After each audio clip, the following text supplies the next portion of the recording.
ਜੀ ਅਸਲਾਮ ਵਾਲੇकुम ਵੀਰ ਜੀ। ਇਹ ਜਨਾਬ ਚੌਧਰੀ ਸਾਹਿਬ ਵਾਲਾ ਜੋੜਾ ਨੰਬਰ 1।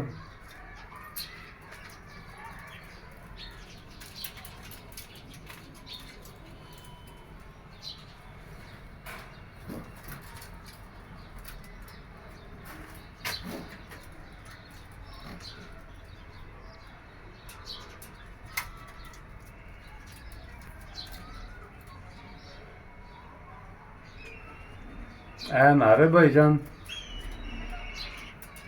ਇਹ ਮਾਦਾ ਇਹ ਜੋੜਾ ਲੱਗਾ ਮਾਦੀ ਆਂਡਿਆਂ ਤੇ ਆਈ ਹੈ। ਜਿਸ ਵੀਰ ਭਰਾ ਦੀ ਸਮਝ ਆਉਣ ਉਹ ਰਾਬਤਾ ਕਰ ਸਕਦਾ।